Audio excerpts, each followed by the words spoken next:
this motion has two paragraphs, and I would absolutely agree with the first paragraph, which is about our Hindu, Sikh and Jain friends who live in London, and many of those who came over in the Windrush generation, who love this country, who contribute to this country, who work hard and integrate very, very well into our nation and our city. And I think we all welcome the contribution of these communities.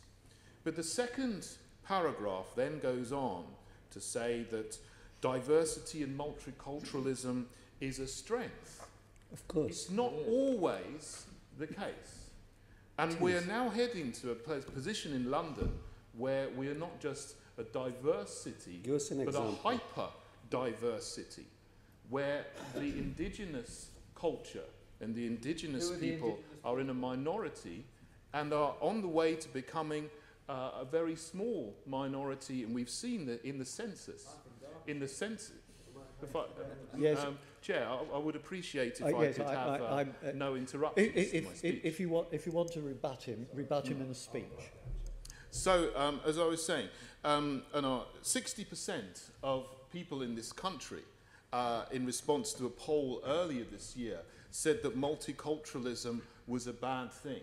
The previous leader of the Conservative Party, David Cameron, said the experiment of multiculturalism has failed.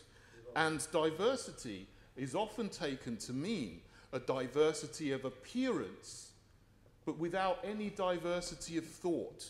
So there's lots of people who look different and have different genders, but all have the same stale, humorless, politically correct opinions. That's the Labour Party. Exactly, and this is a motion from the Red Team, and I disagree with this motion for that reason.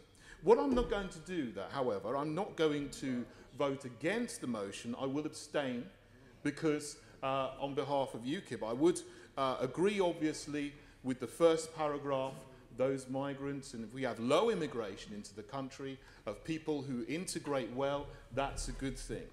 But if we have so much immigration, so much multiculturalism, so much humorless diversity of appearance, but a homogeneity of thought, that is not good for the city and it's not good for the nation. So because that's in the second paragraph, I cannot agree with the whole motion. So I will abstain on this motion, and that is my position. Thank you, Chair. My main concern is to respond to Assemblymember Kurten, who claims that multiculturalism hasn't worked, and he complains about the indigenous people being a minority. Now, I'd like to know who the indigenous people are in his concern. And I'd simply say, Chair, if Mr Kurten means by indigenous white people, then I would strongly and utterly reject what he has to say.